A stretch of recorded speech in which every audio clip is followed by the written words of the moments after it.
Welcome to a special edition of GNN. Remembering and honoring a hero, Virgil Ivan Grissom.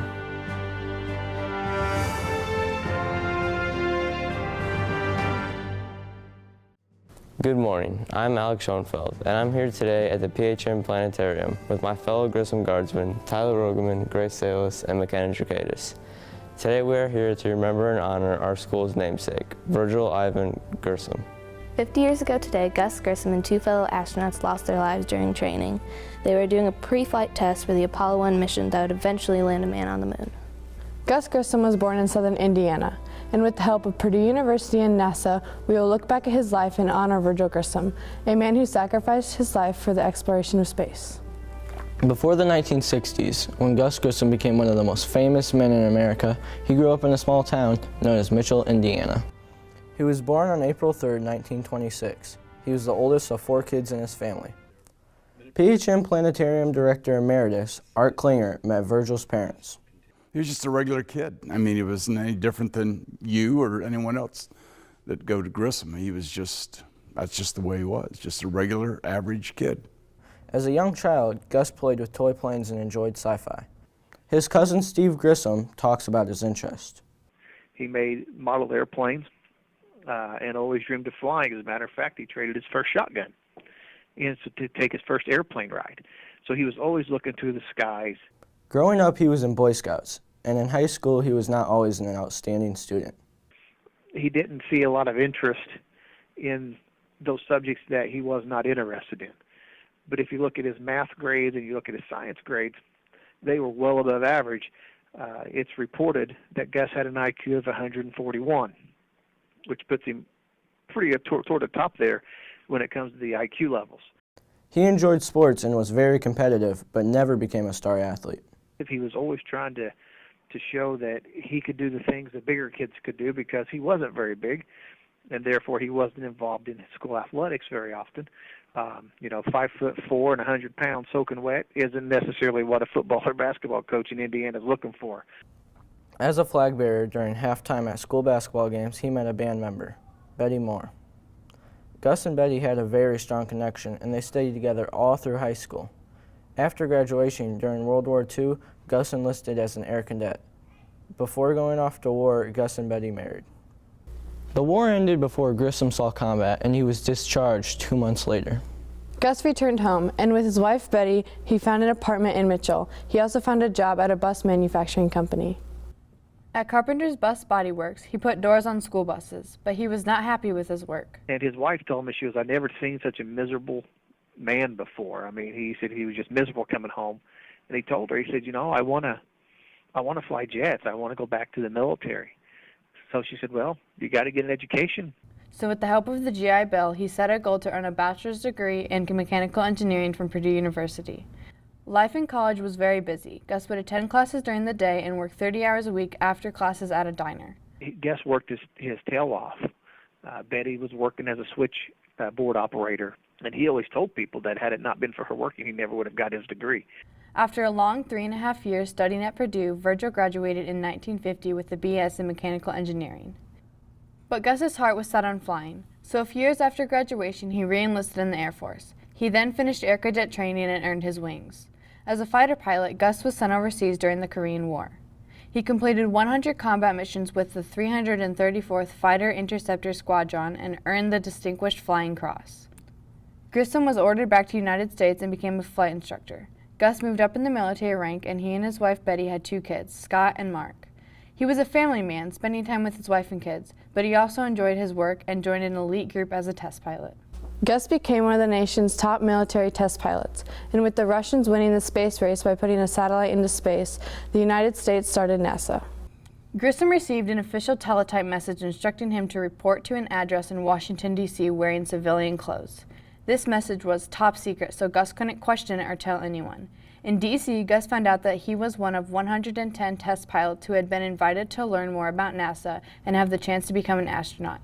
NASA was looking to send the first person into space, and Virgil Grissom was selected as one of the first American astronauts. On April 9, 1959, Gus Grissom's life had officially changed. Gus had been picked as one of the original 7 Mercury astronauts. Gus and his fellow Mercury astronauts gained instant international fame even before stepping foot into a spacecraft. They were going to sit on top of a rocket and go up in space, and the rockets back in the early days were blowing up. And so the risk of a human being sitting on top of a rocket to go into space was pretty noteworthy. I mean, these guys were heroes. Gus never really liked the idea of fame. He didn't like being in the limelight. You know, he just wanted to go be like everybody else and go fly and do his job and be done and go home to his family. This is a 1/3 scale model of the Mercury spacecraft. So if you can imagine that 3 times bigger. When you look in, you can see the astronaut inside. You get the idea, it's pretty cramped. Gus's first time going up into space was the Liberty Bell 7. Roger, this is Liberty Bell 7. The clock is operating. Okay, it's a nice ride up to now. Clear. Which flew a 15-minute and 37-second flight on July 21st, 1961. The flight was without an incident until Gus landed. Something prematurely triggered the hatch and the door blew off, causing water to flood in. Gus was able to get out of the spacecraft and had to tread water with the sinking Liberty Bell 7 next to him. 30 years later, they retrieved the spacecraft intact from the bottom of the ocean.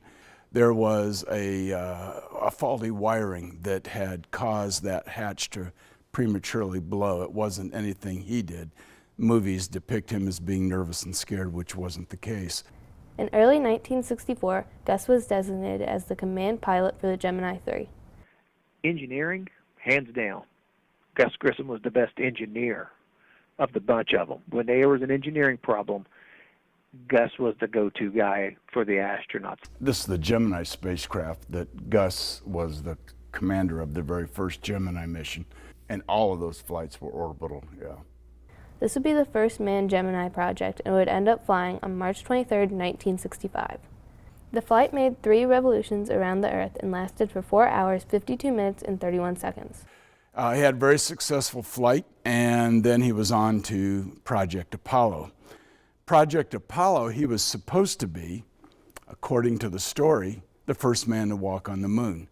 Gus Grissom, along with Roger Chaffee and Ed White, were assigned to the Apollo 1 mission. The crew did a launch test on January 27th, and many problems occurred, such as odor in the oxygen and communication problems. He said, how can we go to the moon if we can't communicate between 2 buildings? This is ridiculous. At 6:31 p.m., Gus and his fellow 2 astronauts reported a fire in the spacecraft. All 3 astronauts tried to get the door open, but couldn't because of the new design. There was a spark of unknown origin that occurred underneath Gus's seat, and it spread throughout the spacecraft, and they were dead. 15 seconds, they were dead. Ed White, Roger Chaffee, and Gus Grissom were gone. They would each leave behind family and friends. It was a tragic day for the space program. The man who was supposed to be the first person on the moon was gone. And history tragically repeated itself as the space program in America lost other astronauts around this date. January 28th, 1986. A booster engine failed and caused the shuttle Challenger to break apart, taking the lives of all 7 crew members. On the morning of February 1st, 2003, Mission Control lost contact with the shuttle Columbia. It was 16 minutes from landing when it broke up upon re-entry. The 7-member crew died. Yesterday, NASA honored all those lost in the space program with their National Day of Remembrance. And remembering Gus Grissom is done in many ways, in schools, monuments, streets, and a museum in Mitchell, Indiana. You know, they look at him as a family man, as a man's man, and as a skilled test pilot. I mean, he was a true American hero. That's just how we look at him and how we want him to be remembered. That's who he was. Not how he died, but who he was, and that is he was a true American hero. And we leave you with a quote from Virgil Grissom. "If we die, we want people to accept it. We are in a risky business, and we hope that if anything happens to us, it will not delay the program. The conquest of space is worth the risk of life." Remember, Virgil Ivan Grissom is more than just a name on our building. He is a son and a brother. A husband and father. A Hoosier and a fighter pilot. And an astronaut and American hero.